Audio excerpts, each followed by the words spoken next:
বাসায় খাদ্য খাবার নিয়ে আমার সমস্যা ছিল।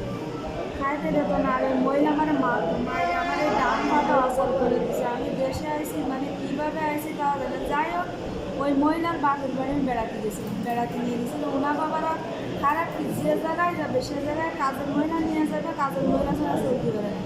ওনার ওই বাপের বাড়িতে ভাই ছেলে ফেলে নিয়ে আমার ব্যাট দিল বা ফাঁকা বাসা, আর ওনার বাপের বাড়ির বাসাটা ছিল রোডের সাইডে। ওই অবস্থায় ওই জায়গাটা আমি পলায় গেছিলাম। পলায় যে এক বাঙালি একটা ছেলের সাথে রাস্তায় দেখা, মানে ওদের সাথে মনে করেন বাঙালি বাঙালি কথা বললেই তো জরিমানা আছে।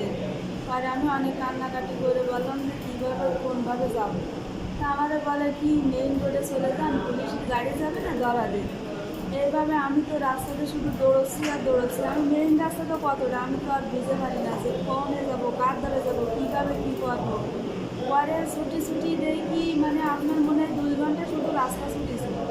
ছুটার পরে দেখি আর সৌদিওয়ালা বাড়ির সামনে যে টিরাকে করে মাল বেরোচ্ছে কিছু বাঙালি ছেলেরা।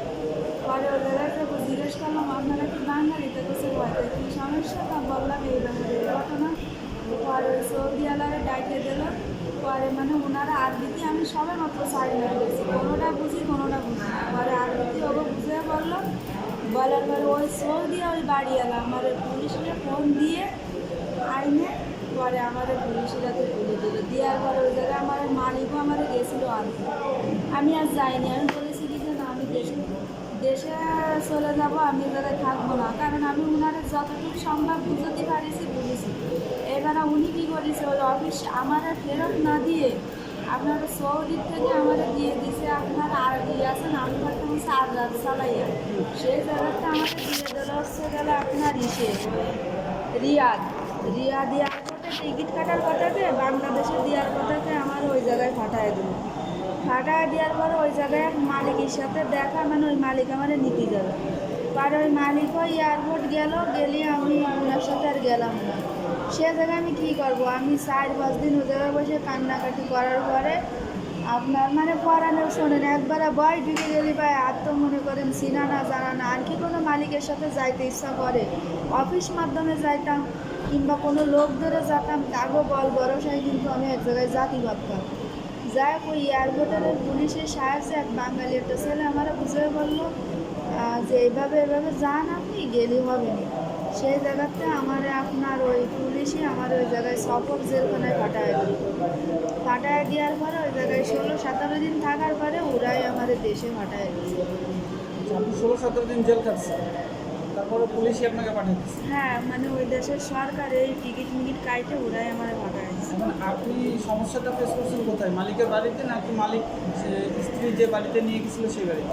মালিকের বাড়িতেও অনেক সময় ফেস হতাম, কিন্তু মালিকের ওই শ্বশুর বাড়ি যেটা ঘটিছে ওই ধরনের ঘটনা মালিকের বাড়ি ঘটিনি। কারণ আমি সরে যেতাম, ফালান দিতাম ও জায়গার, মানে সৌদির ওই যারা বিয়ে করিনি খাওয়া করিনি এরকম খারাপ লাগছিল সত্যি কথা, বুঝছেন।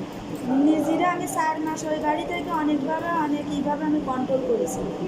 ওই দোতলায় কবুতার কষ্ট ছেলেরা, ওনাই মালিকের ওই চাচাতো ভাইরা গেলে মানে হাতাহাতি, মানে একটা কিছু হতো, শীত পাক দিয়ে যেভাবে নিজেরা রক্ষা করতাম। তারপরে ভাবতাম কি আমি বাইরে থেকে বেরোবো না, যে সময় মালিক বাসায় থাকবে কিংবা ওই মহিলা থাকবে আমি যাবো আসবো। কিন্তু ওই মহিলারা আমি কম বেশি বলতাম, শুধু আমার বলতো কি বাবা মাফি, মানে কি বাবার কাছে বলবো না, মানে ওনার স্বামীর কাছে আমার কিছু বলতেই দিত না।